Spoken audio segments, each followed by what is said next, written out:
আসসালামু আলাইকুম রহমতুল্লাহ। সুপ্রিয় শুনলি, মেহমেদ ফতুল্লাহ সুলতানি সিরিজের 66 নম্বর ভলিউমের দ্বিতীয় ট্রেলারটি রিলিজ হয়েছে। দর্শক, দ্বিতীয় ট্রেলারের একেবারেই শুরুতে আমরা দেখতে পাচ্ছি সুলতান মেহমেদ খান ক্ষিপ্ত এবং তিনি বলতেছেন আমি নিজেই রাষ্ট্র। তো এই কথাটা ঠিক কী কারণে বলেছেন সেটা সামনে আসবে, তখন আমরা বিস্তারিত আলোচনা করব। তো এদিকে এবার আমরা দেখতে পাচ্ছি ভ্লাদ তেপেসকে বন্দি করা অবস্থায় উপস্থিত হয়েছেন ভ্লাদের মা। আর এখানে বসনিয়ার রাজা স্টেফান তুমাসভিচ বলতেছেন, আর যদি কখনো তোমাকে এই ভূমিতে দেখি তবে তোমাকে হত্যা করে তোমার গর্দান তোমার মায়ের কোলে পাঠিয়ে দেওয়া হবে। এই কথার মানে হচ্ছে ভ্লাদকে ছেড়ে দিবেন স্টেফান তুমাসভিচ।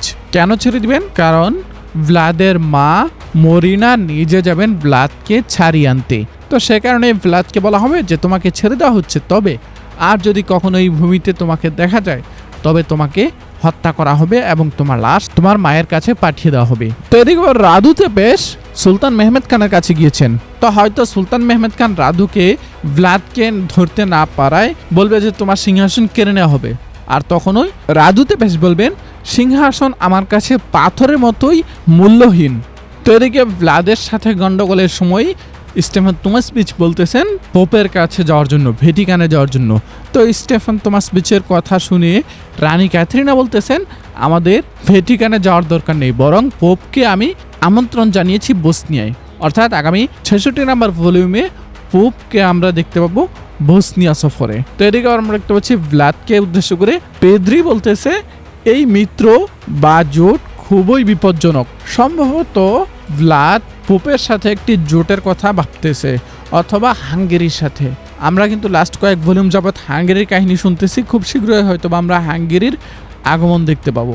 হাঙ্গেরির আগমন বলতে এখানে হুনিয়াদিয়ানুসের আগমন ঘটতে পারে। যদিও আমরা 2 নম্বর সিজনে দেখেছিলাম যে হুনিয়াদিয়ানুসকে মেরে ফেলেছেন বাত্তালবেদ, তবে ইতিহাস অনুযায়ী হুনিয়াদিয়ানুস এখন মারা যাওয়ার কোনো সুযোগ নেই, হুনিয়াদিয়ানুস বেঁচে থাকার কথা। তো এদিকে আমরা দেখতে পাচ্ছি বগমিলদেরকে সাথে নিয়ে গোপনে বৈঠক করতেছেন প্রিন্সেস রোজ। তিনি বলতেছেন পোপ ঠিক কী কারণে এখানে বসনিয়ায় সফরে আসবে সে বিষয়টা আমাদের অজানা, সুতরাং এটা আমাদেরকে যেভাবেই হোক জানতে হবে যে পোপ ঠিক কী কারণে বসনিয়ায় আগমন করতেছে। তো প্রিন্সেস রোজ সম্ভবত সুলতান মেহমেদ খানের কাছে এই গোপন খবর পাঠিয়ে দিবেন যে পোপ বসনিয়ায় সফর করতেছে। আর সম্ভবত প্রিন্সেস রোজের কাছ থেকে খবর পেয়েই সুলতান মেহমেদ খান বলতেছেন পোপ ট্রাবজোন যুদ্ধে হারার প্রতিশোধ নেওয়ার পিছনে রয়েছে, সে বসনিয়ায় আগমন করতেছে, সুতরাং তোমরা অভিযানের জন্য প্রস্তুত হও। অর্থাৎ সুলতান মেহমেদ খানের কাছে কিন্তু এই খবর পৌঁছে গিয়েছে যে পোপ বসনিয়ায় সফর করতেছে। তো আমরা দেখছি যে গোপন একটি পরিকল্পনা করা হচ্ছে, এখানে পরীক্ষা খনন করা হচ্ছে। সম্ভবত বগমিলদেরকে রক্ষা করার জন্য প্রিন্সেস রোজের এই পরিকল্পনা যে যদি কখনো বগমিলদের উপর আক্রমণ করা হয় তখন যেন তারা প্রতিরোধ গড়ে তুলতে পারে। তো এদিকে আমরা দেখতে পাচ্ছি ভ্লাদ তেপেস তার মা মরিনাকে বলতেছে রাধু আর কখনো ওয়ালাসিয়ায় ফিরে আসবে না, কারণ আমি তাকে হত্যা করার নির্দেশ দিয়েছি। মানে রাধু সুলতান মেহমেদ খানের কাছে গিয়েছিল এবং সেখানেই তাকে হত্যা করার নির্দেশ দিয়েছেন ভ্লাদ তেপেস। ভ্লাদ তেপেসের খবর পেয়ে বা ভ্লাদ তেপেসের নির্দেশ পেয়েই কোনো একজন জেনেসারি রাধু তেপেসকে চেপে ধরেছেন হত্যা করার জন্য। এটা যেমন তেমন জেনেসারি না, একেবারে জেনেসারি আগা হুসেইন আগা। তবে হুসেইন আগা কি এখানে রাধুকে মেরে ফেলবে? না, এখানে রাধুকে মেরে ফেলার কোনো সুযোগ নেই।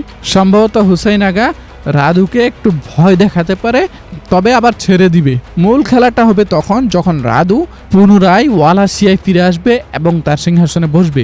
খুব সম্ভবত আমরা রাধুকে তার চরিত্রটাকে পুরোপুরি ঘুরিয়ে নিতে দেখব। এখন যে ভীত এবং ভ্লাদের প্রতি আন্তরিক এক রাধুকে দেখতে পাচ্ছি, এটা সম্পূর্ণ ঘুরে যেতে পারে। মানে রাধু সাহসী হয়ে উঠতে পারেন এবং ভ্লাদের ব্যাপারে কোনো প্রকার আন্তরিকতা দেখানো থেকে সরে আসতে পারেন। তো এদিকে আমরা দেখতে পাচ্ছি সুলতান মেহমেদ খান তার জেনেসারিদের সামনে ভাষণ দিচ্ছে এবং বলছেন তোমরা কি সেই জেনেসারি না যারা আমার অনুগ্রহ থেকে মুখ ফিরিয়ে নিচ্ছ? নিজেদের হুঁশে ফিরে আসো। সম্ভবত তারা নতুন করে অভিযানে যেতে অস্বীকার করতে পারে, যার কারণে সুলতান মেহমেদ খান এভাবে ক্ষিপ্ত হয়ে ভাষণ দিচ্ছেন। তবে সুলতান মেহমেদ খানের এই ভাষণের পর সবাই কিন্তু এক পা সামনে এগিয়ে এসে নিজেদেরকে সুলতান মেহমেদ খানের প্রতি অনুগত এবং অভিযানে যাওয়ার জন্য প্রস্তুত বলে সাক্ষ্য দিচ্ছেন। এখানে মাহমুদ পাশার চেহারা দেখে যেটা বোঝা যাচ্ছে সেটা হচ্ছে মাহমুদ পাশা সম্ভবত বলেছিলেন যে জেনেসারিরা কোনো অভিযানে যেতে এখন প্রস্তুত না, তবে সুলতান মেহমেদ খানের ভাষণের পর জেনেসাইররা নিজেদের হুঁশে ফিরে আসবে এবং জেনেসাইররা আবারও অভিযানে যাওয়ার জন্য সম্মতি দেবে। আর সেটা দেখেই মাহমুদ পাশা এই রকম রিয়াকশন দিচ্ছেন। মাহমুদ পাশার ব্যাপারে একটা কথা বলবো, এটা মনে রাখবেন, পিপিলিকার পাখা গজায় মরিবার তরে। এই কথাটা কেন বললাম সেটা বুঝিয়ে নিন, সামনে আমরা এই বিষয় নিয়ে আরও বিস্তারিত আলোচনা করব। আজকের মতো বিদায় নিচ্ছি, দেখা হচ্ছে আমাদের পরবর্তী ভিডিওতে। সে পর্যন্ত আমাদের সাথেই থাকবেন। যারা এখন আমাদের চ্যানেলটিকে সাবস্ক্রাইব করেননি, এখন আমাদের চ্যানেলটিকে সাবস্ক্রাইব করে পাশের বেল আইকনটি বাজিয়ে দিবেন। আসসালামু আলাইকুম ওয়া রাহমাতুল্লাহ। বিশ্বস্ততার আরেক নাম JM telecom. Earbuds, Bluetooth, smart watch, headphone সহ আরও অসংখ্য মোবাইল গ্যাজেট পাবেন আমাদের এখানে। আমাদের ফেসবুক পেজ অথবা স্ক্রিন দেওয়া হোয়াটসঅ্যাপ নাম্বারে যোগাযোগ করে কোনো প্রকার অগ্রিম পেমেন্ট করা ছাড়াই সারা বাংলাদেশের যে কোনো প্রান্ত থেকে একদম ঘরে বসেই আমাদের পণ্যগুলো কিনতে পারবেন। বিশ্বস্ততার আরেক নাম জেএম টেলিকম।